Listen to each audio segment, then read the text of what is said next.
Un día como hoy tenemos invitados, hoy tenemos un gran programa, el cual nosotros vamos a tener la obligación, la cual presentamos algo que se llama Distintos. Este es el segmento que va a arrancar de acá en más, seguramente en agosto, septiembre, octubre, vamos a tener notas con distintos personajes, distintas personalidades que hay tanto en el mundo como lo que también se vive, gente conocida, gente que no es conocida, gente común, entre otras de las cosas. Pero hoy tenemos, para mí, el orgullo, yo lo conozco, te conozco desde, por recomendación de Ricardo Iorio. Estamos con Nicolás Moraz. Nicolás, ¿cómo te va? Buenas tardes. Un gusto, Josías, encantado. ¿Todo bien? Todo bien. ¿Cómo viene el día de hoy? ¿Cómo vienen los preparativos? Mañana tenés una charla acá en Rosario. Así es, mañana a las 18 horas en el Hotel Solans Riviera tengo una charla, una conferencia, tenemos cupos bastante limitados, quedan algunos lugares si a alguien le interesa participar. Bueno, desde nuestras redes, tanto youtube.com/losliberales, página de Facebook Nicolás Moraz OK, Instagram Los Liberales, Twitter Los Liberales, pueden ver los datos para inscribirse y garantizar su lugar si les interesa. Me trata muy bien Rosario como siempre, yo le tengo un particular afecto a esta ciudad. ¿No es la primera vez que venís? No, para nada. De hecho yo viví unos meses de rezagado adolescente escapista acá en Rosario, donde también conocí una persona que contribuyó muchísimo a mi formación moral e intelectual, que por supuesto he venido a visitar a él, tengo amigos y mucho aprecio por Rosario. Bien, bien. Bueno, por lo menos un buen recuerdo, un buen pasar en la ciudad de Rosario, que no es lo de menos, algo completamente importante. Para quien obviamente ya se presentó, se autopresentó, porque es la idea, pero para quien está del otro lado y no tiene conocimiento acerca de Nicolás, Nicolás es un analista internacional, hace muchos años que está en Telesur.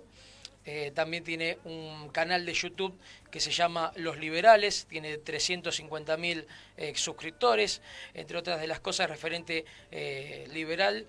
¿No comulgás con algunos referentes liberales? Sí, la verdad, lo de comulgar o no comulgar, precisamente nuestra filosofía no pregona idolatrías, o sea, lo importante es la consistencia moral de las ideas y no importa ni un Milei, ni tampoco un Moraz, o sea, lo que realmente importa son las acciones y los valores morales que nosotros levantamos y que en definitiva han sido, desde mi punto de vista, los que mayor bien han hecho a la humanidad y los que deberíamos embanderar ahora contra esta nueva ola de autoritarismo creciente en todos los ámbitos. Claro. ¿Es algo que se está notando en la sociedad misma o es algo que se esconde o que no se muestra claramente a una sociedad? ¿Te referís a los valores liberales o te referís al autoritarismo? Vamos uno por uno, si querés. Con respecto a los valores liberales y al autoritarismo.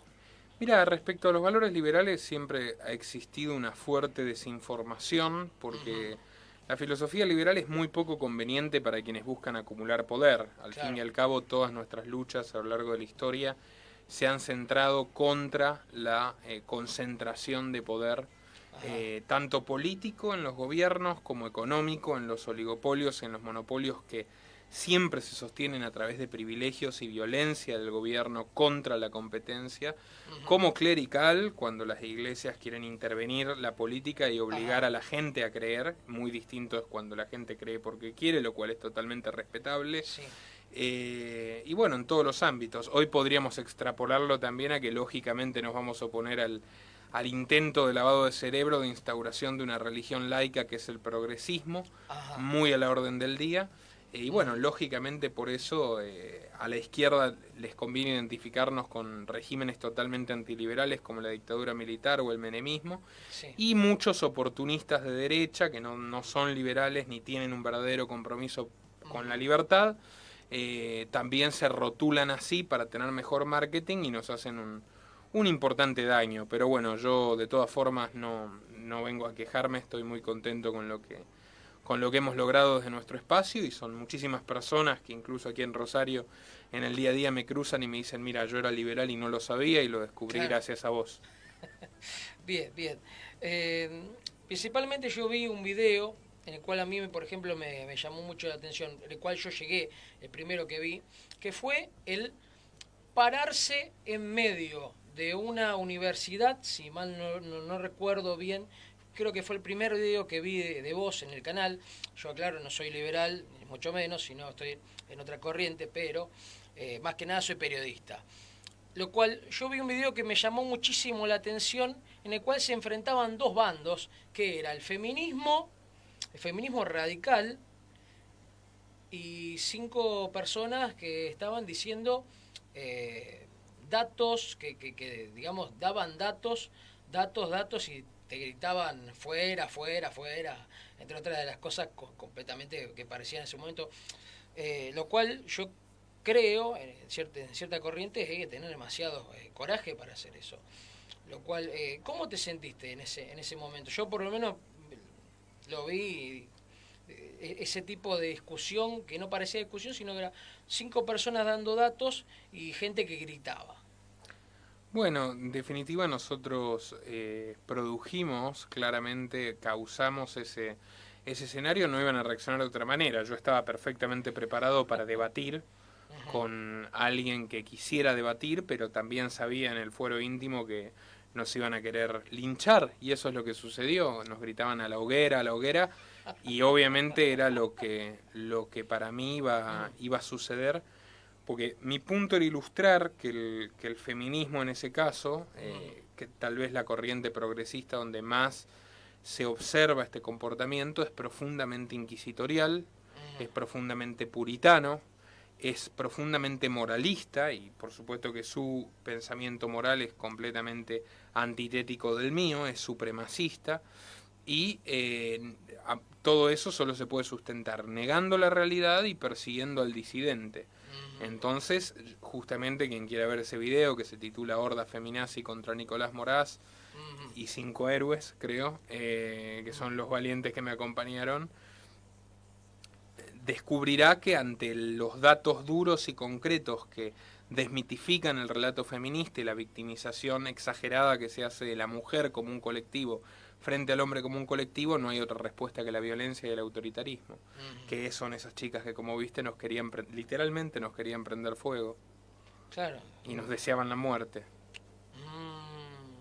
Qué cosa, ¿no?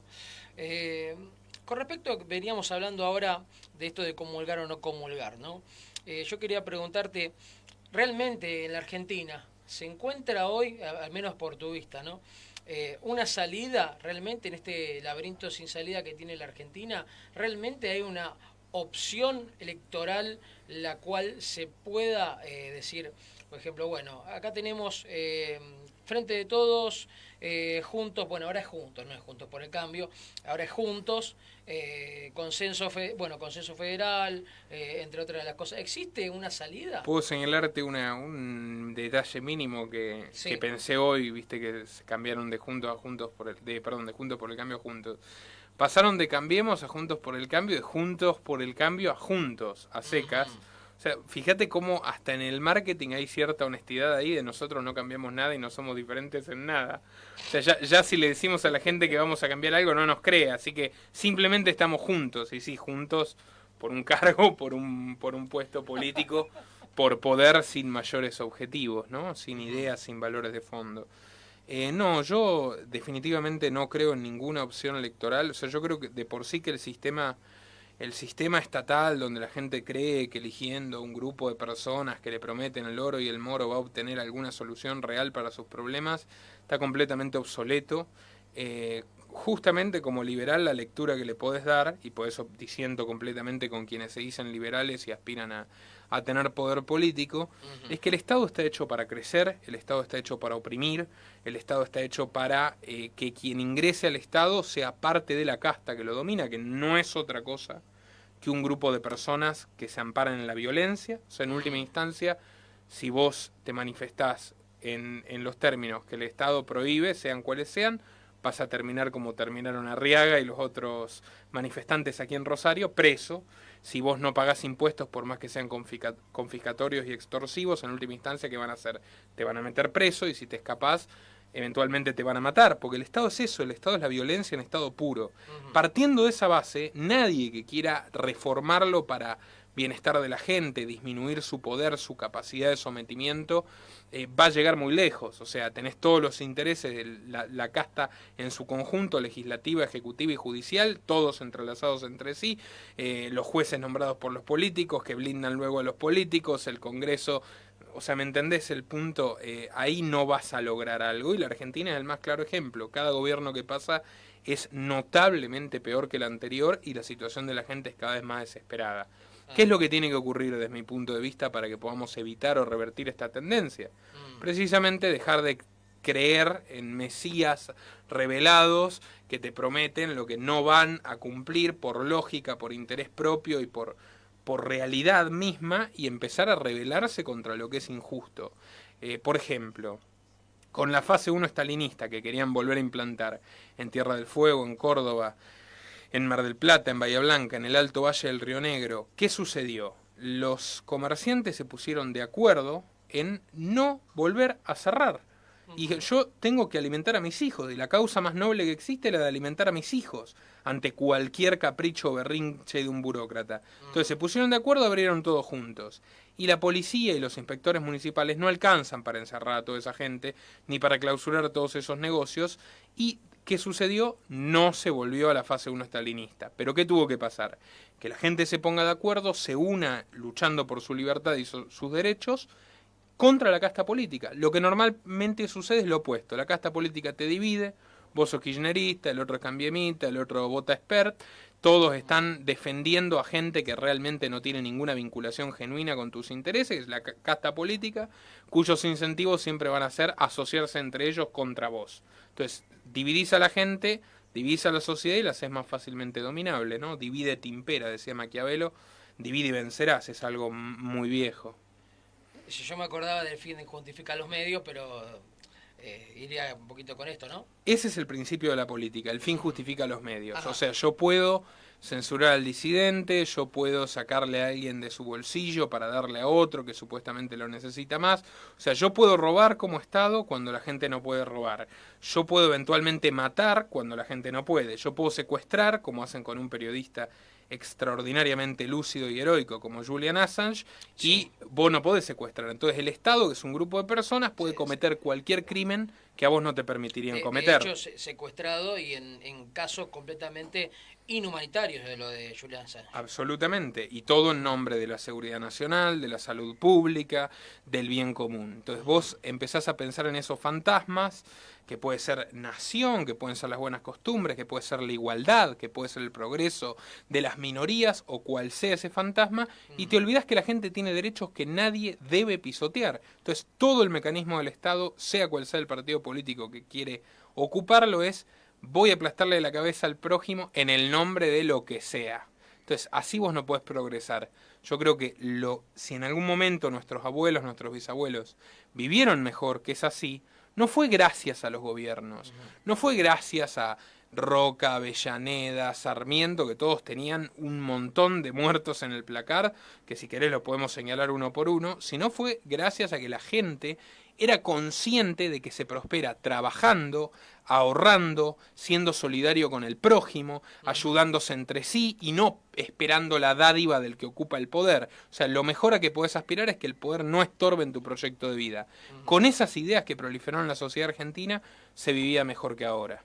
Cuando nos olvidamos de todo eso y ponemos nuestra fe en el caudillo, en el político, del color que sea, y terminamos como terminamos, peor que nunca y cada vez peor. ¿Qué opinas acerca de estas, hablando de cuestiones políticas, ¿no? Acerca de la política exterior en este caso, porque volvemos a retirar, estamos con Nicolás Moraz, es analista internacional, está en Telesur. No estoy en Telesur igual, no está más, claro. No está más. No. Estoy en mi canal, en Los Liberales, o sea, todos los lugares por donde he pasado, de Infobae, NTN24, Hispan TV, La Voz del Interior, Telesur, de todos los colores, de todas partes me fui, o porque me echaron o porque me censuraron y no estaba dispuesto a tolerarlo. Bien Así aclarado. que por eso youtube.com/losliberales. Disculpa la corrección, pero para que la gente... No, está bien, está bien. Justamente era a propósito, ¿no? Era para aclarar el sentido de quién está invitado hoy.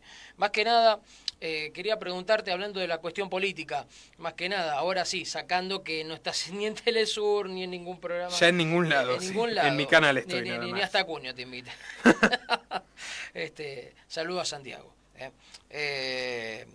En este caso quería preguntarte, con respecto a las Big Tech, que vamos a explicarlo para quien, bueno, acá tenemos una Big Tech, Sí, estoy viendo. la que tenemos acá, la que nos transmite y nos da difusión ahora.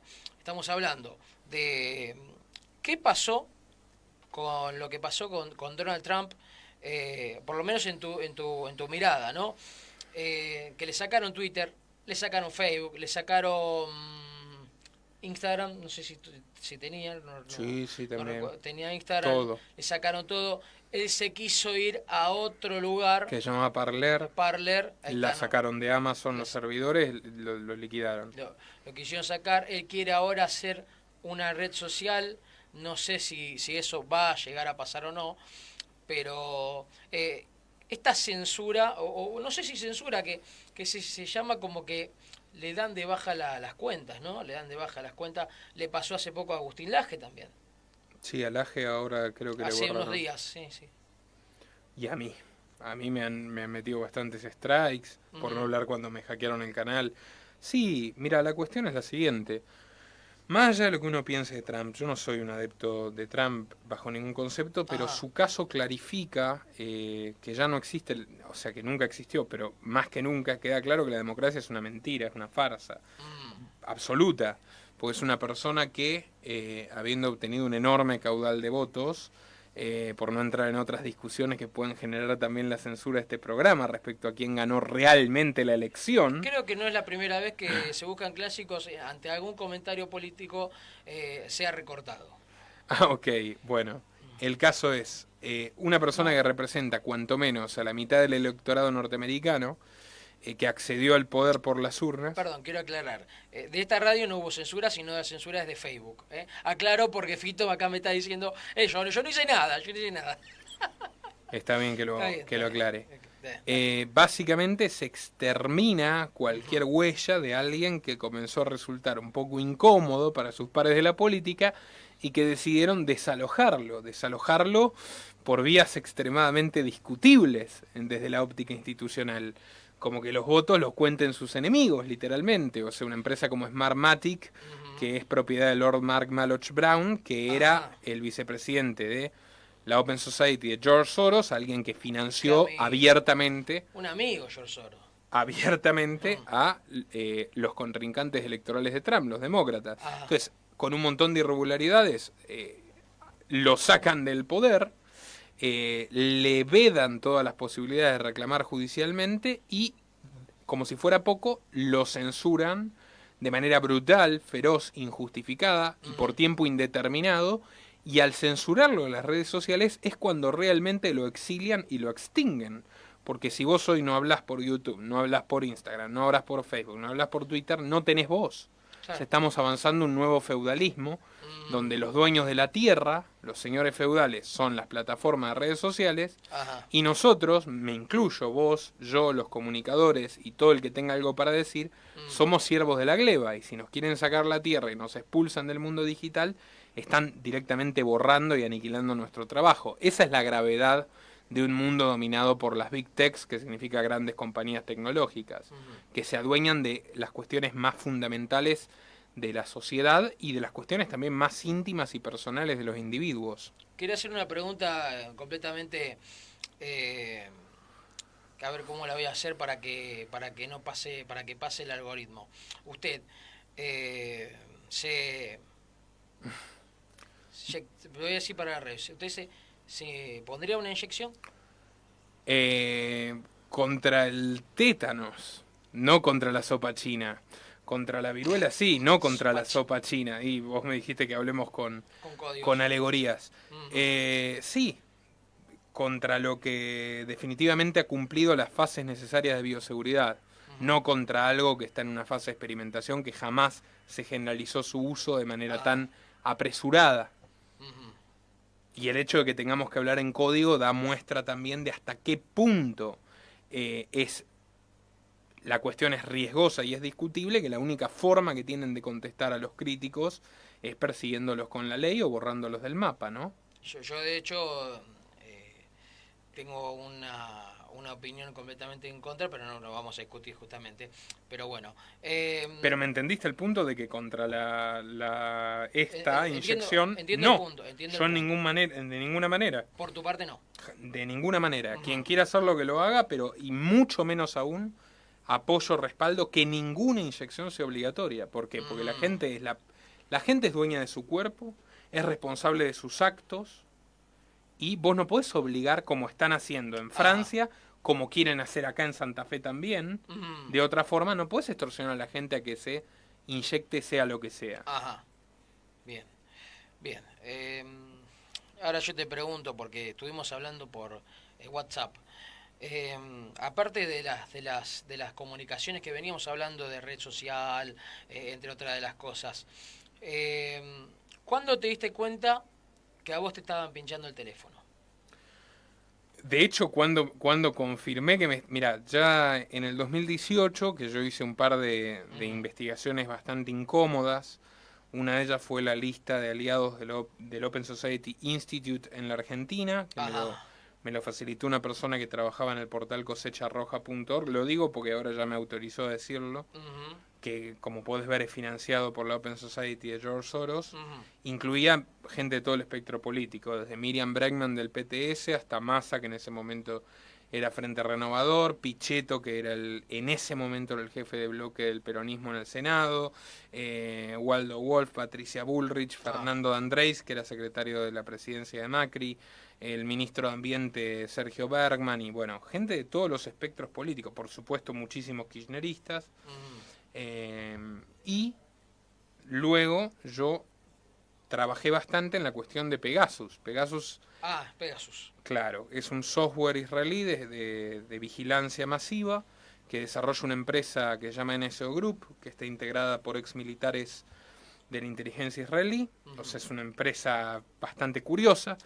Con motivo de la visita de Benjamín Netanyahu a la Argentina en el año 2017, se adquiere de manera bastante irregular, pero certera, este programa para la cartera de seguridad de Patricia Bullrich, con la gestión de Mario Montoto, que es el presidente de la Cámara de Comercio Argentino-Israelí, es el principal proveedor de armas del Estado, y que como Patricia Bullrich perteneció a la organización terrorista Montoneros en los años 70, y se intentó legalizar en el 18. Se intentó legalizar de manera muy discreta, de manera extremadamente corrupta, si se quiere, con 2 artículos bien disimulados en 600 que tenía la reforma del Código Procesal Penal. Entonces nosotros ya veníamos trabajando el tema, enviamos carta de documento certificada por escribano a todos los parlamentarios de la supuesta oposición para que no puedan, decir que firmaron sin saber y que aprobaron sin saber. Eso impidió que se legalice Pegasus. Yo ya me había reunido con gente que tenía problemas en sus teléfonos, familiares de víctimas del Lara San Juan, que salían de grupos, que de repente tenían el teléfono apagado y se prendía la cámara. Pues se ve que en ese momento era bastante rudimentario el programa, o sea, se dejaba ver en cierto punto. En ese momento tuve problemas con mi computadora también, que de repente murió, nunca se pudo saber qué pasó. Y más recientemente hay un escándalo internacional, porque una red de periodistas de élite, de medios grandes, se dieron cuenta que ellos también los estaban espiando. Esto es lo que pasó esta última semana. 50.000 números identificaron donde supuestamente había un espionaje por parte de distintos gobiernos, y uno de esos números es el que yo tuve entre el 2018 y 2019. O sea, yo no me había dado cuenta que mi teléfono estaba intervenido, pero al parecer, por lo que informa esta organización de periodistas vinculada a Amnistía Internacional, sí. Así que me enteré hace poco, 3 días ahora que recibí el correo. Sí, que Amnistía Internacional no tiene nada que ver con lo que hacían recitales en la época de los 80, que eran buena gente, que... Bueno, te iba a preguntar, soy el ojo en el cielo mirándote, puedo leer tu mente, soy el que hace las reglas, tratando con tontos puedo hacer trampa y no necesito ver más, que puedo saber que puedo leer tu mente. Esta canción, esto es un fragmento de una canción de Alan Parsons, Eye in the Sky, soy el ojo en el cielo. Y hablando, se abren las puertas solas. Este, bueno, resulta, yo me pregunto, ¿pueden leer nuestra mente? No, pero querrían. Sí hay un alto grado ya de conocimiento por parte de los algoritmos sobre nuestro comportamiento, pues nosotros estamos Ajá, permanentemente buscando sobre determinadas cosas en las que tenemos interés, comprando productos que nos interesan, conversando con nuestros amigos, compartiendo la música que escuchamos, sí. leyendo aquello que con lo que nos informamos, Ujú. incluso, qué sé yo, mucha gente ya hasta sus relaciones íntimas las gestiona a través de aplicaciones como Tinder, por decir algo. Claro, Entonces, el grado de conocimiento que tienen hoy las redes y las aplicaciones sobre las personas es asombroso, en algunos casos incluso es mayor que el de las propias personas sobre sí mismas. ujú, ¿Por qué? Porque entregamos voluntariamente, como el escritor renacentista Etienne de la Boétie llamaba la servidumbre voluntaria, ujú. entregamos voluntariamente el control sobre nosotros mismos, porque es muy práctico, innegablemente práctico, y muy particularmente estos últimos 2 años, porque nos han obligado, nos han empujado ya a través de la fuerza, de no podés ir ni a la esquina, tenés que comprar por aplicación, tenés que hacer cumpleaños por Zoom, y entonces ya ahí tenés como se empieza a volver más violento y todavía más macabro este proceso de ingeniería social o de control del ser humano. Claro, yo me pregunto ahora justamente el famoso cumpleaños, porque ahora no es cumpleaños, cumpleaños, una cosa que no tiene nada que ver con nada, ¿no? Yo me pregunto ahora, nosotros voluntariamente, en este caso, de poder leer nuestra mente, cuando uno lee los términos y condiciones, ¿lo dice explícitamente o no? No hay una violación contractual, Ajá. porque hay algunas cláusulas que establecen que van a utilizar tu información para mandarte anuncios publicitarios, pero Ah, ninguno de los contratos te dice que van a entregar sistemáticamente tu información a los gobiernos. Y eso ocurre, y eso es lo que llevó en gran medida a Assange a la cárcel, a Edward Snowden al exilio, que Edward Snowden, para quien no lo sepa, una topo. persona que trabajaba en la Agencia de Seguridad Nacional de los Estados Unidos y Ujú. en la CIA, revela a través de Wikileaks, la red del periodista Julian Assange, que existe un programa ya hace más de una década que lleva esto no es nuevo, Sí, un programa de espionaje masivo mundial que se llamaba Proyecto Prisma, a sí. través del cual las principales plataformas de tecnología, Apple, Microsoft, Facebook, que es Instagram y es WhatsApp, Google, que es YouTube y que es Android, etcétera, entregan sistemáticamente toda nuestra información a gobierno de Estados Unidos y sus gobiernos aliados y satélites. En su momento en Inglaterra, Australia y Nueva Zelanda. Y hoy eso se amplió muchísimo. Hay convenios con todo el mundo. Ajá. Y de hecho las propias redes sociales trabajan país por país colaborando con gobiernos para que te espíen sin orden judicial y sin tu consentimiento. Y en ningún lado está, cuando firmamos el acuerdo, que lo van a hacer. Por lo tanto es ilegal y es ilegítimo. Y todas estas compañías, que me sorprende ver algunos, entre comillas, liberales defenderlas diciendo que es propiedad privada, Ujú. todas estas compañías tienen enormes privilegios por parte de los gobiernos, tanto a nivel de patentes como de subsidios, Mm. exenciones impositivas, como el caso de Amazon, que prácticamente no tributa en los Estados Unidos, que le regalaron, y este fue Trump, mira cómo le devolvieron el favor, para que construyan su sede sin impuestos, Ujú. y o Microsoft, que es contratista militar del gobierno estadounidense, o ahora del gobierno de México, Qué y bárbaro. también de la Argentina. Entonces están entongados con todos los gobiernos y espían a los ciudadanos de una manera mucho más eficaz de lo que se hizo nunca. Justamente un comentario que hace un oyente, justamente Sol Rodríguez, que nos dice, no nos leen la mente, pero conocen todos nuestros movimientos, crean algoritmos personalizados según nuestras actividades previas, búsquedas que realizamos, algo que decimos, un like que damos, etcétera. Ya que estamos, quiero dar el número de teléfono para que se puedan comunicar: 341 5 47 80 36, 341 5 47 80 36, como lo está haciendo Marco Montiel. Saludos a Moraz, un hombre sin pelos en la lengua, un grosso. Te manda saludos Marco Montiel. Entre otras de las cosas, imagino que estarás a favor a lo que dice el oyente, ¿no? Que Sí, crean... sí, completamente. En realidad, todos los algoritmos trabajan con un alto grado de personalización para recomendarte contenido y demás. Ujú. Y ahí, fíjate la paradoja, o sea, a mí me han echado de diarios, me he ido voluntariamente de canales de televisión, he hecho también muchos años radio. Sin embargo, hoy con las redes sociales estoy a merced como nunca estuve, porque si ya hoy no tengo el canal, no tengo nada. O sea, en las plataformas alternativas, la gente misma es la que no nos permite ir a las plataformas alternativas. Yo recomiendo un video en Library, BitChute o todas las plataformas sin censura y van 500 personas.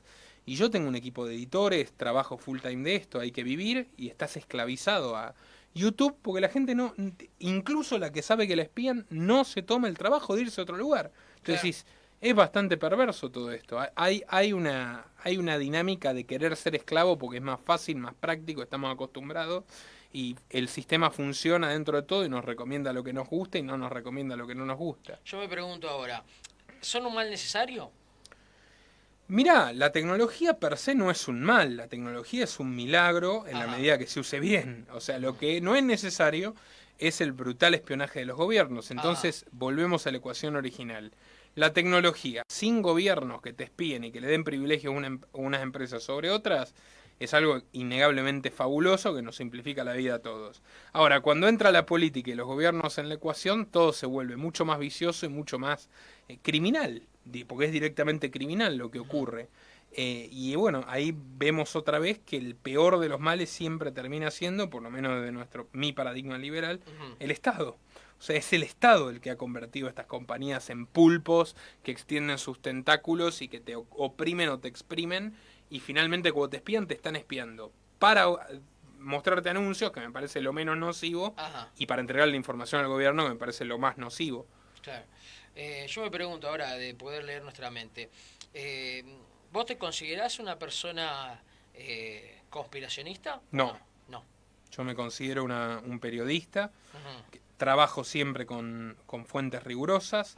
Todo lo que expongo tiene respaldo, tiene sustento. Yo no hablo de absolutamente nada que no tenga basamiento empírico. O sea, yo no difundo ni que Illuminati y reptilianos y QAnon y Tierra plana y todo lo demás. Nunca lo he hecho, nunca lo haré. Y de hecho el sistema generalmente trata de meterte en la misma bolsa que gente que sí tiene tesis que no son rigurosas para ensuciar tu trabajo cuando tu trabajo los incomoda. Así que yo de ningún modo me considero conspiracionista. ¿Podría ser el famoso fuego amigo, puede ser?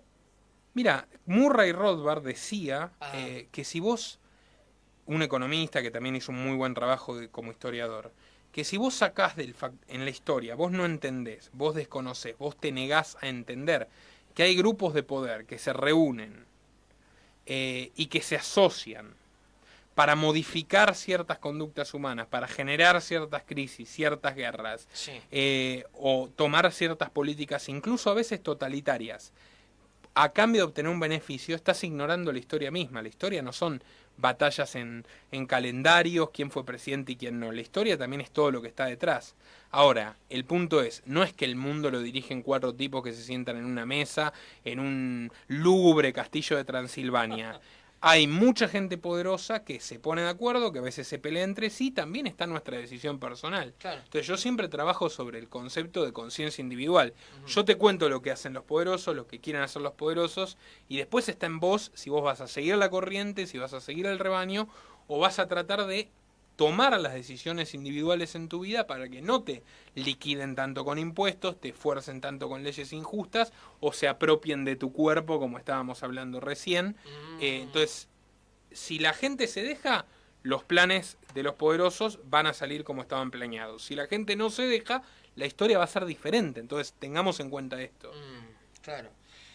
Ahora yo me pregunto, ¿vos creés realmente que la sociedad, en este caso de lo que venís hablando, ha tomado una magnitud, a lo cual ha tenido, en este caso de lo que venís diciendo, ¿no?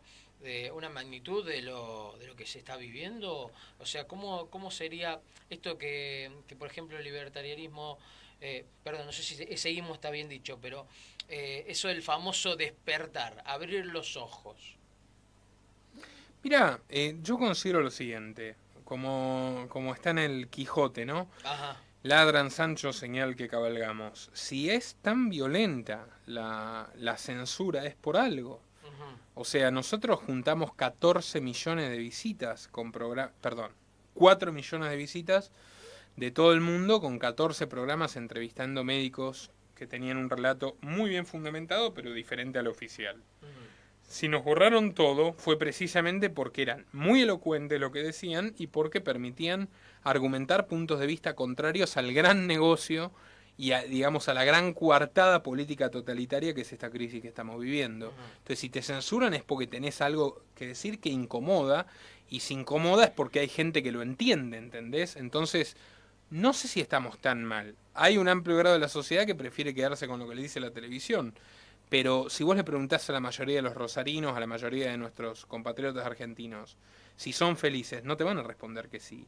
Si están cómodos con lo que está pasando, no te van a responder que sí. Entonces, tampoco le funciona tanto la manipulación. Es como las feministas, tienen todo el financiamiento, tienen departamento de género, que instituto, que esto, que echan a un profesor si no habla con lenguaje inclusivo, cosa que se ve acá en las universidades rosarinas, todo tipo de presión mediática, financiamiento. Sí, sí, es obligatorio ahora escribir muchas cosas en lenguaje inclusivo. La Universidad Nacional del Rosario. El TODES, vos podés decir, todo tiene que ser presentado con la letra E. Me lo mostró un estudiante de ingeniería en sistemas. O sea, ni siquiera eso, psicología o derecho. O sea, en ingeniería en sistemas le dan los textos con el TODES. Porque es obligatorio, o sea, tenés la fuerza de la ley. Tenés a Netflix, también lo que podríamos decir el poder blando. Tenés todo un aparato mediático alimentando la idea de que el hombre heterosexual es malo, que la familia tradicional es un problema y que siempre encubre situaciones de violencia y opresión. Y sin embargo, la mayoría de la gente, incluyendo la mayoría de las mujeres, no son feministas. Entonces, hay un punto donde el adoctrinamiento masivo falla, ¿entendés? O sea, es algo que nosotros tenemos que defender, o sea, es algo que tenemos, a lo que tenemos que abrazarnos, que todavía la gente tiene conciencia individual. Ahora, hay que luchar contra el comportamiento de rebaño. Mucha gente se resigna, baja los brazos y permita que las cosas sucedan, y por eso estamos muy mal. En términos de libertades, peor que en muchísimo tiempo. Este es el momento más difícil para la libertad en muchísimo tiempo. O sea, el grado de censura, el grado de dominio sobre las personas, la cantidad de impuestos, la cantidad de regulaciones y leyes injustas que tenemos que sufrir es inmensa, es más grande que nunca. Pero todavía están los elementos para combatir eso y resistirlo. Hay que actuar antes de que sea tarde. Claro. Ahora me pregunto, justamente hablando de los medios, hablando de la televisión, hablando justamente de algo que vos me venías diciendo, de que afirmaste que sos periodista.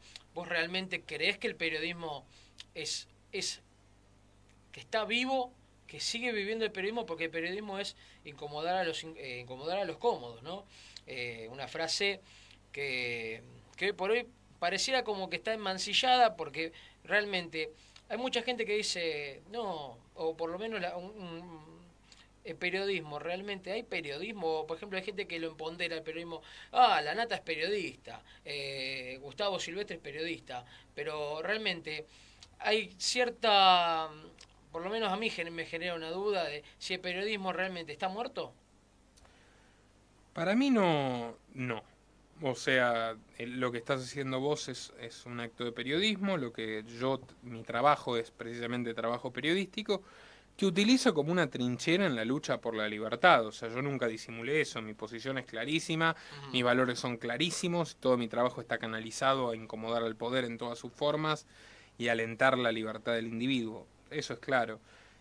Es cada día más difícil encontrar que nuestros colegas tengan algún tipo de compromiso moral o con la veracidad o con la rigurosidad de lo que cuentan, también porque vivimos un proceso a través del cual las empresas de medios son adquiridas por holdings mucho más grandes, que ya ni siquiera les importa cuidar a la audiencia, sino que la parte del negocio de medios, de la tele, del diario, de la radio, de un holding que tiene muchas otras empresas, generalmente es favorecer ciertos políticos que le van a hacer favores a las otras empresas, castigar o extorsionar a otros políticos que les generan trabas para sus otros negocios, convencer a la gente de que adquiera determinados productos o que acepte determinado relato oficial, cosa que estamos viendo muy, muy seguido actualmente, porque eso es un mejor negocio. Aunque pierdan audiencia, el medio ya es solamente la unidad de un holding corporativo y no, como antes, necesita del lector, del televidente, del oyente, como un cliente. Y es mucho más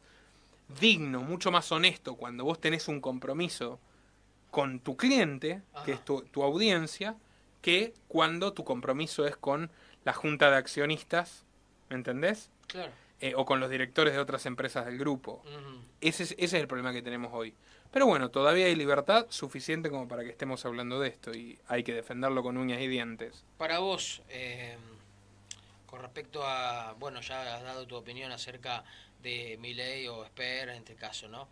Eh, yo quería preguntarte si la Argentina en algún momento vos creés que va a perder su soberanía, va a perder su libertad. Bueno, mirá, la soberanía que más importa es la del individuo y la soberanía del país es la soberanía que tienen los individuos sobre sí mismos. Argentina tiene un grado de limitación brutal sobre la libertad de los argentinos y eso consecuentemente te genera que no exista ningún tipo de soberanía nacional. De hecho, la Argentina, a ver, es un país que tiene, para graficártelo desde lo más básico, tenés una base aeroespacial china, que es territorio de China en Neuquén. China también tiene 2 millones de hectáreas, es el mayor terrateniente del país. 4 bases militares y policiales de Estados Unidos, que vinieron todas con el gobierno de Macri, con Patricia Bullrich, de hecho, que de montonera socia de la DEA, que instalaron en Misiones, o una base aeronáutica en Tierra del Fuego, una base militar en Salta. Hoy tenés todo el conflicto de la hidrovía, esto lo hablé en el programa de un colega, Antonio. Sí. Todo este conflicto de la hidrovía es que toca mucho a Rosario, que es el principal puerto granelero de la Argentina y de Sudamérica. Todo este conflicto de hidrovía es un conflicto entre Estados Unidos y China, donde realmente están moviendo a los políticos argentinos como peones, y vino directamente un militar estadounidense, jefe del Comando Sur de las Fuerzas Armadas, a decirle al gobierno que no le den la concesión del dragado a los chinos. O sea, es brutal el grado de sometimiento que tiene Argentina hoy a poderes extranjeros. Eso por supuesto que también se explica a través de la deuda que han tomado de manera compulsiva y sistemática todos los gobiernos uno tras otro, el tercero de Perón, la dictadura militar, Alfonsín, Menem con furia, de la Rúa, los Kirchner también, brutalmente, que también generaron deuda interna robándole plata a los jubilados, y después te dicen que no, pero es así. Macri y este también, este tipo 12.000 millones de dólares clavó de deuda en el último año Alberto Fernández, que prometía que venía a no tomar deuda nunca más. Yo me pregunto, porque en estos últimos días Cristina hizo una exposición del PBI per cápita que tenía la Argentina, que era que al principio de los años 90 era el 112 del PBI y antes de llegar a su gobierno lo bajó a 37. En este caso, ¿realmente la Argentina sobrevalora, o mejor dicho, no sé si quiero expresarme bien, ¿realmente no le alcanza el PBI o lo tiene el PBI? La cuestión de los números que mostró Cristina para decir que era el mayor endeudamiento de la historia, lo generó Macri, es que ella tomó la deuda a dólar oficial. Ajá. Y en realidad lo que te dicen los que saben, economistas y técnicos, es que el precio de la deuda está más vinculado al contado con liquidación. Y esa distorsión la generó ella con el cepo. Después Macri puso un cepo todavía peor, bueno, pero me entendés a lo que voy. O sea, ya de por sí los números eran deshonestos. Pero sacando eso de la ecuación, el tema de la deuda es porque los políticos gastan más de lo que tienen. Te liquidan con impuestos, te revientan con inflación, que eso significa crear dinero que el Estado puede utilizar y que después impacta en un mayor costo y una mayor pobreza de los argentinos, y no les alcanza. Y entonces van a pedir deuda. Entonces es un problema sistémico de los políticos. Ahora, no es solo de Argentina. La deuda de Estados Unidos, si vos tomás las pensiones y la deuda privada, triplica el PBI. La deuda mundial triplica el PBI. O sea, se debe más en todo el mundo que la totalidad de los bienes generados en un año. 3 veces más. O sea, es un sistema totalmente insostenible. Bueno, no quiero confundir mucho a la gente, pero hay un programa que hicimos sobre bancos centrales que pueden buscar en nuestro canal, donde explicamos un poco de esto. El problema es que se crea dinero sin respaldo. Cuando vos lo respaldabas en oro, no tenías esta libertad de hacer delirios con la política monetaria, y siempre estamos al borde del estallido total mundial. Gran parte de lo que sucedió con esta última crisis sanitaria, entre comillas, tiene que ver con ajustar el desmadre de crédito barato entre amigos de los gobiernos que se generó en todo el mundo. Bien, hablando de crisis y respecto a esto que venía diciendo, ¿cuál sería, por ejemplo, estos grupos concentrados de poder que venís diciendo? Por ello, ¿cuál sería su distopía perfecta? O por lo menos, ¿cómo viene, digamos, la hoja de ruta en el caso de cómo viene esto? ¿Cómo sigue el famoso reseteo, o lo que tiene que ver con respecto a cómo sigue esto? Bueno, ¿qué es el gran reseteo? El gran reseteo no es un invento de un bloguero conspiranoico. El gran reseteo es el plan que propone el Foro Económico Mundial, que es una organización pública, no precisamente secreta, que nuclea a los principales gobiernos y a las principales corporaciones del mundo, y que plantea que, bueno, todo lo que ha sucedido con la sopa china es la coyuntura perfecta para generar un cambio de sistema. El Papa lo llama capitalismo inclusivo y en realidad es un socialismo de corporaciones. Va en línea con lo que ya en el 2015 empezó a aplicar la ONU, que se llama Agenda 2030 para el Desarrollo Sostenible, y básicamente tiene que ver con que la gente se mueva menos. Ajá. Por eso Inglaterra, por eso todo lo que sucedió con la crisis sanitaria, por eso hoy Inglaterra, Francia y España han prohibido los vuelos de 2 horas. Entonces lo tenés que hacer con tren porque es entre comillas más ecológico. Por eso el golpe a la industria automotriz y petrolera ha sido brutal. La gente no se movió, no usó sus autos, no demandó nafta. Por eso hasta el día de hoy para ir de una provincia a otra tenés que pedir permiso. Y es algo, una especie de feudalización que ¿a quién beneficia? A los que ganan plata con el teletrabajo. Con que vos trabajes desde tu casa, con que demandes más computadoras, más teléfonos, con que trabajos que antes se hacían presencialmente ahora se hagan definitivamente desde tu casa. Es bastante perverso, pero es así. Ahí tenés un pilar. Otro pilar, justamente, incentivando toda la cuestión del teletrabajo y de la concentración económica, es que los impuestos son cada vez más altos. Ahora, por ejemplo, Biden consiguió que se apruebe con apoyo de la Unión Europea una suerte de impuesto mundial a las grandes empresas. Juan Domingo Biden. Juan Domingo Biden, exactamente. Domingo Biden. Como dice Alberto Fernández, tal cual, una persona que desde el 2005 es identificada por los propios medios kirchneristas, en su momento Página 12, como un gran amigo de la familia Clinton. Alberto Fernández, Ajá. Históricamente. Una persona a la que en el año 2015, en un correo de John Podesta, que era entonces jefe de... No quería que explique quién era John Podesta.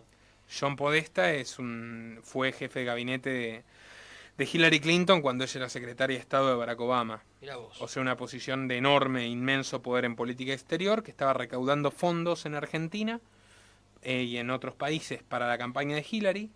Por ejemplo, en la Fundación Clinton vos tenés a José Luis Manzano, que hoy gracias a Alberto y a Massa es dueño de Edenor. No tenés razón. Claro. Gracias a Alberto y a Massa, él es dueño de la mitad de la energía eléctrica del país. Gracias a Alberto. Y es de la Fundación Clinton, José Luis Manzano, que era ministro de Menem.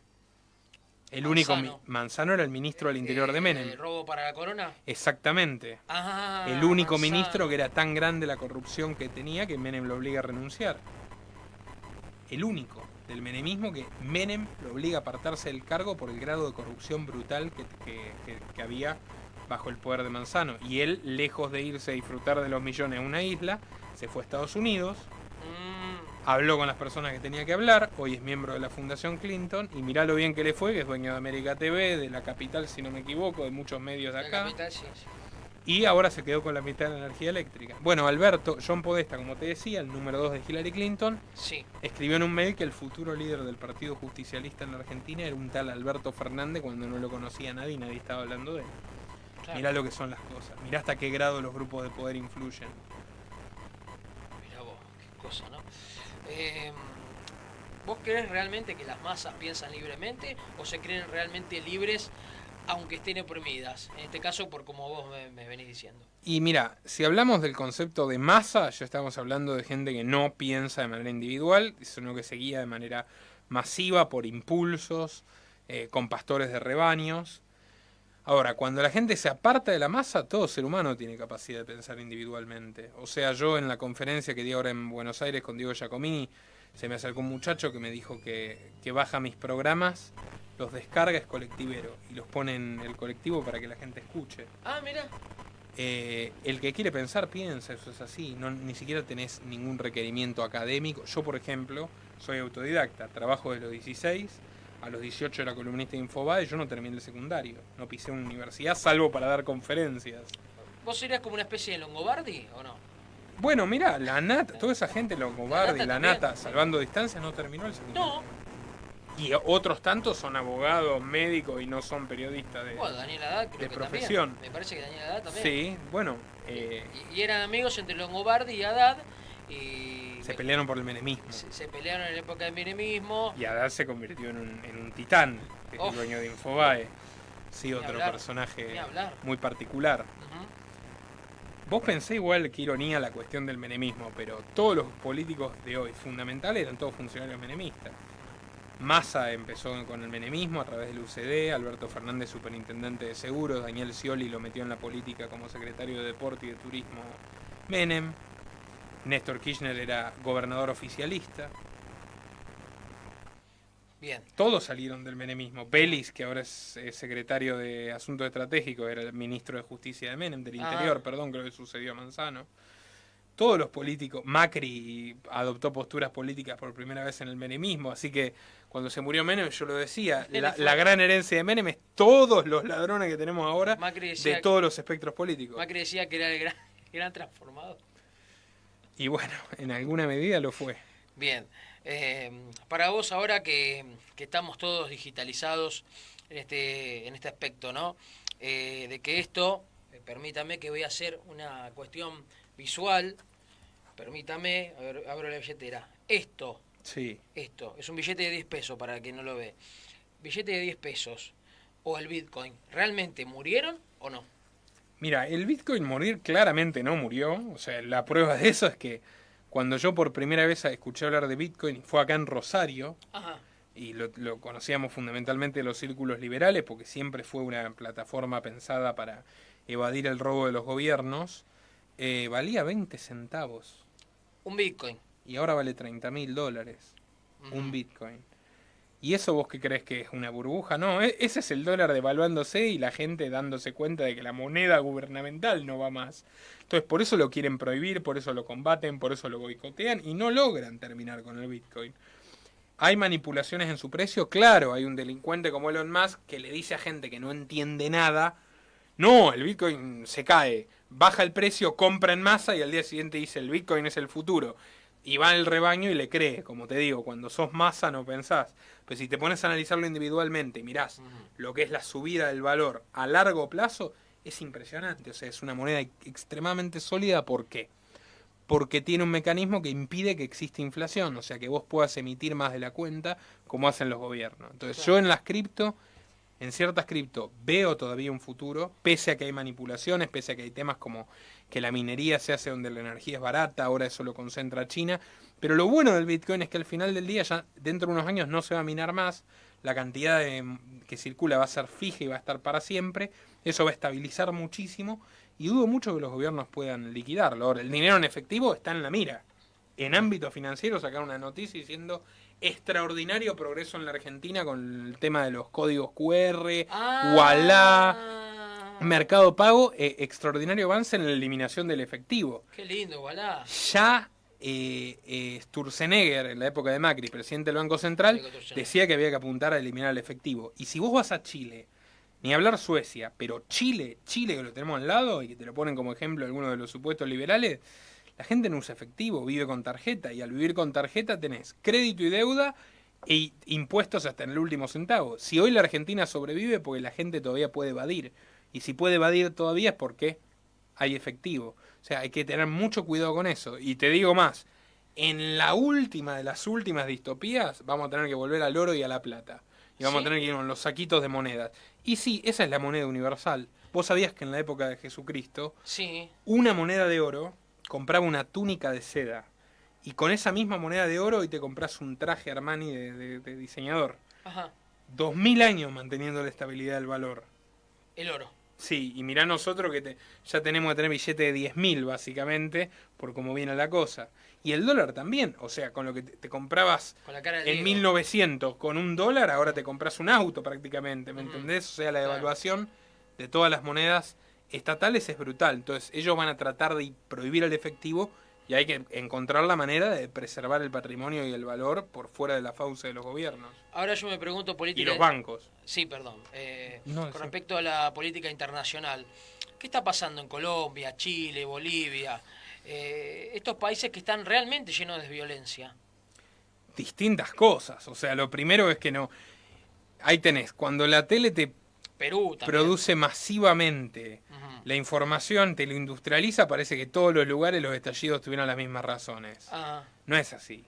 O sea, por ejemplo, en Chile, ¿qué pasa? Que la gente está harta hace mucho tiempo de que ve un sistema que no le da nada, que acá te defienden algunos supuestos liberales, las pensiones chilenas que te obligan igual a aportar, lo maneja una empresa amiga del gobierno, de la familia del presidente Piñera o un par más, y ahora encima Piñera, que supuestamente es de derecha, te encierra igual que Alberto, te prohíbe trabajar, te ata el cuello, la soga al cuello, y vos decís, bueno, dame la plata de las pensiones que supuestamente es mía, y la derecha dice no.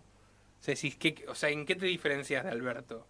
¿En qué te diferencias de la izquierda? En nada. O sea, es un sistema bastante perverso. Como te digo, la gente está muy endeudada, muy bancarizada. A los vendedores ambulantes los cagan a trompadas. La gente se jubila con jubilaciones de miseria, como acá, con un sistema distinto, pero igual. Y el militar, el policía, que los caga a palos y protestan, se jubila a los 40 años en Chile. Y además puede tener otro trabajo. Y además su jubilación es mayor que alguien que trabajó hasta los 70 en el sector privado. No me la contés. Así es. Ese es el sistema de pensiones de Chile. Entonces, en Chile tenés esos problemas y lo lamentable es que si lo capitaliza, como lo está capitalizando la izquierda, después la gente te va a descubrir que la izquierda no es mejor. La izquierda tal vez haga lo mismo y peor. Colombia pasa algo parecido. Un gobierno supuestamente de centro derecha, el de Iván Duque, agarra, encierra a todo el mundo como lo hizo Alberto, empobrece a todo el mundo artificialmente, es lo más cruel que hay. O sea, si ya la pobreza es algo que acompaña al ser humano, o sea, nosotros naturalmente somos pobres. El trabajo, la empresa, el intercambio es lo que nos va a sacar de la pobreza. Ahora, cuando vos tenés gente que ya salió de la pobreza y la encerrás y le impedís trabajar y comerciar, la estás haciendo pobre de hijo de puta, porque esa es la verdad. Por más que hable de la salud pública, ¿entendés? Bueno, lo mismo pasa en Colombia. El mismo tipo que te encierra y te empobrece, te quiere subir los impuestos, la gente sale y se rebela y quiere romper todo. Y por eso yo no estoy de acuerdo, por ejemplo, con Laje, cuando dicen, no, la policía colombiana está conteniendo protestas violentas, no sé qué. No, flaco, si estás en contra de lo que hace la dictadura en Cuba, de reprimir a la gente que sale a la calle por libertad, tenés que estar en contra de que repriman a la gente que sale a la calle por libertad en Colombia también. Perdón, me pregunto, una pregunta. Sí. En Cuba, sí, no hay un bloqueo, ¿o sí? En Cuba hay un embargo, y es un embargo bastante perverso, porque por ejemplo, vos no podés comprar un habano cubano. Si vos sos cubano en Estados Unidos, que escapaste de la dictadura criminal del castrismo, no podés mandarle plata a tu familia. Si tu familia se está muriendo de hambre y no le podés mandar plata por el embargo comercial, eso es así. O sea, con el argumento de que la remesadora de Cuba es estatal, tu familia no puede recibir plata. Entonces estás perjudicando más a los ciudadanos cubanos que al gobierno. El gobierno de Cuba aprendió a vivir sin dólares hace 60 años. Es una dictadura comunista. Ahora, ¿qué pasa? Los Rockefeller, por ejemplo, Bill Gates, hacen negocios con el gobierno de Cuba. O sea, se cagan totalmente en el embargo. Los Rockefeller le venden 200 millones de dólares de alimento al gobierno de Cuba anual, y es una empresa norteamericana y no tiene el mismo, digamos, no tiene las mismas cargas que si querés comprar habanos o si querés abrir un hotel en Cuba o si querés negociar con la gente, que al fin y al cabo es lo que va a terminar reventando el régimen, que la gente pueda tener autonomía, pueda tener patrimonio, pueda tener libertad. Si vos embargás, semi-bloqueás, no es un bloqueo del todo, pero semi-bloqueás, estás blindando al régimen. Y lo decía el cínico inmoral de Fidel Castro. En una entrevista en los 90 decía, nuestro principal aliado para mantenernos comunistas es el gobierno de Estados Unidos. Y tenía razón en gran medida. Con invitación y todo. Y recomiendo a la gente que busque el programa que hice, que nos costó una barbaridad publicarlo. Tuve que sacarle imágenes, clip para poder publicarlo sobre Cuba. Y les explico cómo hay una relación viciosa, nefasta, entre todos los gobiernos de Estados Unidos de los últimos años, 60 años de hecho, y la dictadura de Castro.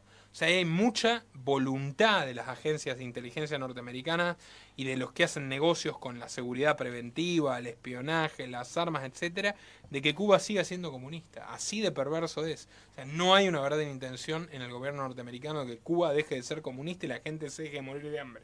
Bien, te pregunto, ahora con respecto a la geopolítica, en este caso, saliendo de Cuba, saliendo de Venezuela. ¿Venezuela pasa lo mismo? Bueno, igual, a ver, que quede claro, o sea, el principal carcelero del pueblo cubano es la dictadura de Cuba. El principal asesino del pueblo venezolano es la dictadura de Maduro. Eso no se discute, es indiscutible.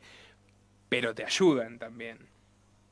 O sea, por mucho menos que lo que ha hecho Maduro o Castro, Estados Unidos invadió Irak y se cargó a Saddam Hussein.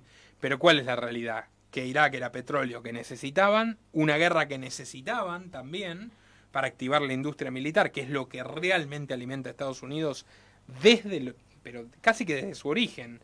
O sea, pero no importa igual eso. O sea, no quiero ser muy historicista en este tema. Pero decís, ¿le sirve Maduro? O sea, con Chávez, Chevron, las empresas petroleras de Estados Unidos, los Rockefeller, hacían negocios maravillosos. Con Evo Morales, Repsol, la española, te acordarás que era la que tenía YPF, Repsol, sí. hacía negocios maravillosos con Evo Morales. O sea, se llevaban de maravilla. La gente, sacarle la propiedad, pero la gran empresa extranjera no. Entonces, cuando uno empieza a mirar esas cosas, ya no todo es tan blanco y negro, buenos y malos. Te das cuenta que al final todos los gobiernos se terminan de una u otra forma emparentando en su necesidad y en su vocación de saquear a los pueblos. Claro. Bien. Respecto a la geopolítica en este caso, ahora saliendo de Venezuela, lo que veníamos hablando, ¿la Argentina dónde está parada? ¿Está con Xi Jinping? ¿Está con Juan Domingo? ¿Juan Domingo Biden? ¿O está con Vladimir Putin? Que son los tres, por lo menos para mí, ¿no? Las tres columnas del imperialismo. Mira, busquen, los que les interese hilar fino sobre este tema, el programa El Mayor Secreto de Alberto Fernández, que es una entrevista que yo ya di en el año 2019 y que explico todo de cómo este tipo, que no lo conocía nadie, que había perdido completamente notoriedad y poder político, termina siendo el candidato a presidente de Cristina, siendo que se odiaban. Alberto Fernández y Sergio Massa son, desde el año 2009, que lo revela Wikileaks, 2010, los enlaces oficiales de la Embajada de Estados Unidos en la Argentina. Esto es así. Esto es un documento de la Embajada norteamericana filtrados por Wikileaks. Es así, o sea, es indiscutible. Alberto Fernández y Sergio Massa eran los enlaces de la embajadora de Obama en la Argentina, y de hecho por eso en gran medida también a Fernández Kirchner se lo saca de encima y a Massa también. Fueron los dos jefes de gabinete y a los dos los echaron. Néstor. Llega un punto, de hecho ellos hacen un juego perverso. En el 13, con las legislativas, que aparece Massa, el Frente Renovador, ¿quién era el jefe de campaña? Alberto Fernández. En el 15, ¿quién impide que gane Scioli? Massa, se presenta con Fernández también. Y Labaña, ¿te acordás? Y en el 17 liquidan incluso la oportunidad de que Cristina gane las legislativas bonaerenses.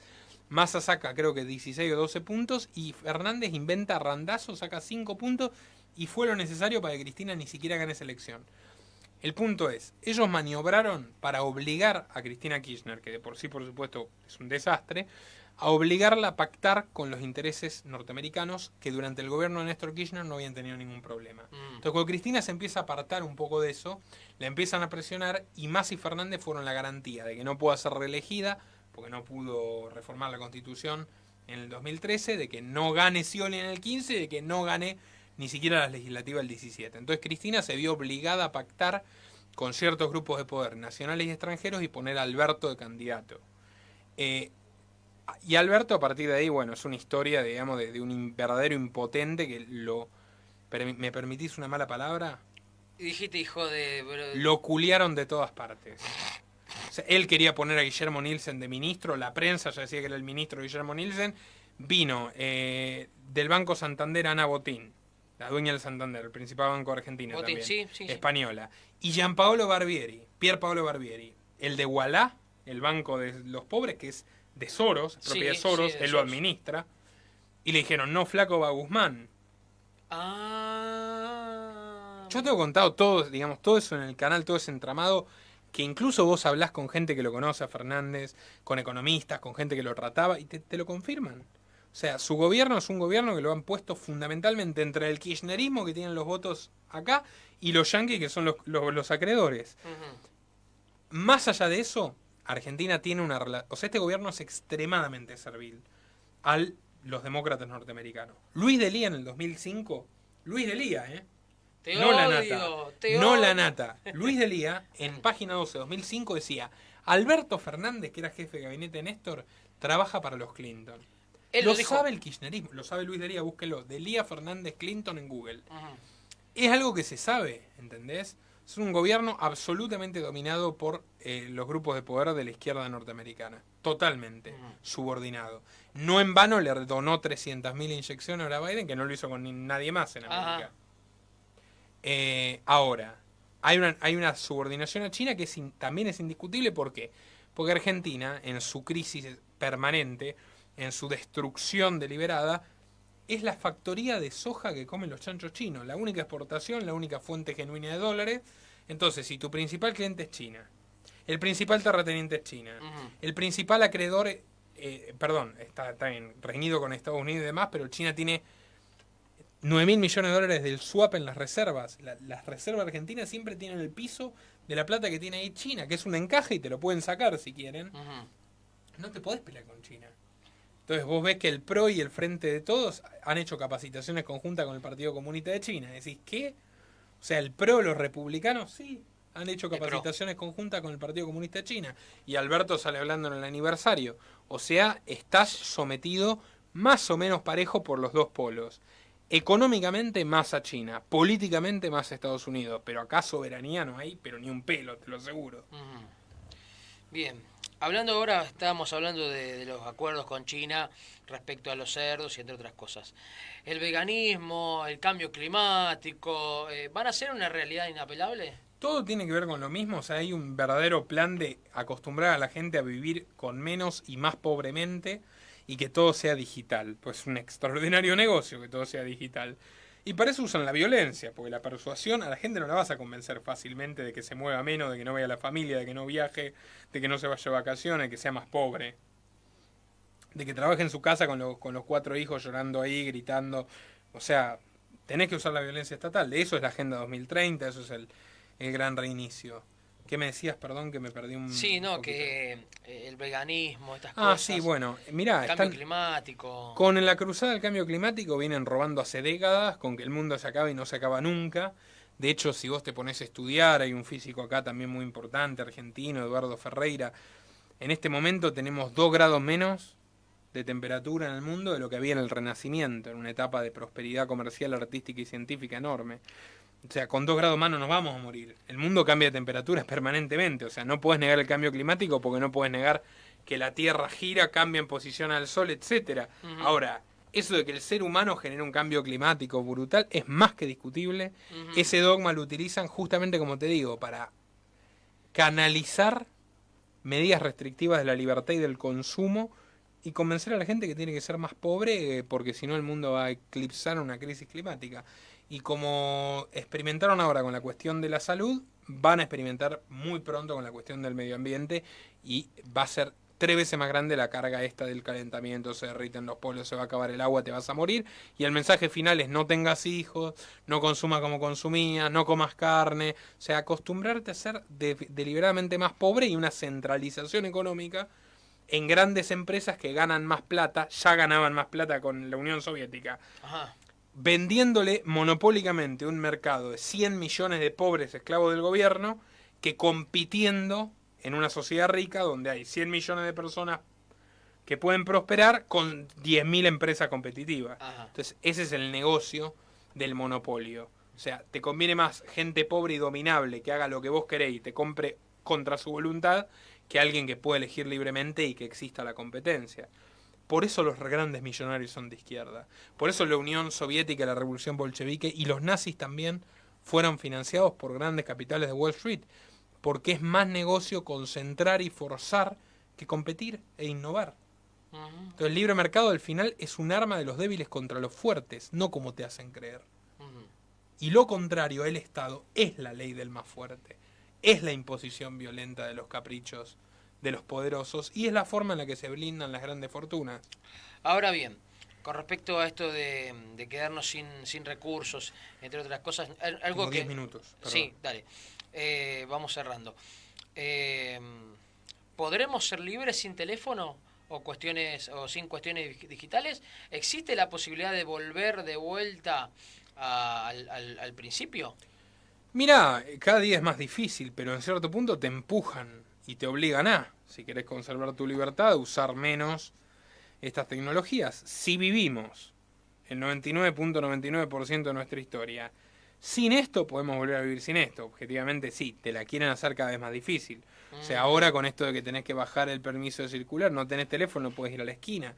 Hay gente mayor que no sabe usar el celular y que está totalmente excluida del sistema. Pero viven. Sí, obviamente que viven. El tema es, te la quieren hacer cada día más difícil. Lo que yo creo es que la solución va a venir por el lado de la contratecnología, o sea, teléfonos encriptados que ya están empezando a ver, redes paralelas que quiero creer que tarde o temprano van a crecer, como te digo, o sea, estas que donde no impera tanta censura, porque es más fácil ir por el camino de lo más privado y lo más seguro que renunciar al uso de la tecnología. Todo depende de cuánto tarde la gente en darse cuenta de lo que está pasando y de rebelarse en defensa de su libertad. Yo doy mi modesto granito de arena para eso, para que la gente se rebele en defensa de su libertad. Para vos como liberal, ¿hay Sí. otro capitalismo en vez de esta gente como Soros? Totalmente, absolutamente. Ajá. No es que hay, hubo toda la historia, sigue habiendo. O sea, cuánta gente que el abuelo llegó acá con la mano atada a la espalda, hizo una empresa, una cadena, no sé, Habana, cualquier cosa te puede. En Rosario hay 1000 ejemplos. Cadenas hoteleras que le dio trabajo a muchísimas personas, que prosperó, que innovó, que inventó. La mayor parte de la historia empresarial del mundo es historia de gente honesta, trabajadora, decente, buenas personas. La mayoría de los empresarios son así. Ahora, cuando vos tenés tiburones gigantescos aliados con los gobiernos, el primero que quiebra es el empresario honesto. El que estructuró su negocio de modo de competir y de servir al consumidor y no de acodarse con el político y tener el vínculo preferencial y decir, bueno, vos con esta ley me vas a liquidar a mi competencia. Entonces es una competencia muy desigual porque la fuerza del gobierno está con los malos y nunca va a estar, obviamente, con los buenos que compiten y que innovan. Pero, a la larga, los regímenes totalitarios caen. Los imperios terminan. Las grandes corporaciones, pese a todo este sistema que es el mismo hace décadas, hace 20 años, las 10 empresas más grandes del mundo, ni una sigue siendo de las 10 más grandes ahora. Entonces, a la larga las cosas cambian y el que prevalece es definitivamente el que sabe competir, el que le sirve a su gente. O sea, los planificadores, los que quieren diagramar, tratar a los seres humanos como piezas de ajedrez, tarde o temprano fracasan. De nosotros depende que fracasen lo antes posible para poder recuperar nuestra libertad, porque vida es una sola y no vamos a vivir 200 años, pero que esto se termina y que todos los que ahora disfrutan van a ser cenizas, dalo por hecho, te lo firmo donde quieras. La historia es impiadosa con los ingenieros sociales. Gracias por venir, Nicolás. Un placer, Josías, un saludo para toda tu audiencia y le recuerdo a quien quiera ir a la conferencia de mañana, que todavía quedan algunos lugares, que vaya a nuestras redes y bueno, manda un mail, le mandamos el link de pago y garantizan su lugar, quedan muy poquitos. Bueno, muchas gracias. Un placer. Un placer y bueno, cuando pase por Rosario seguiremos charlando, teniendo idas y vueltas, si Claro el tiempo que sí. lo permite, obviamente. Claro que sí. Y acá, como siempre, los distintos, charlas con personas, teniendo idas y vueltas. Acá, obviamente, permitimos y damos micrófono abierto a todos. No hacemos ninguna exclusión absolutamente para nadie. Hoy tuvo la oportunidad de estar con nosotros el señor Nicolás Moras. Señores, vamos a un corte y volvemos.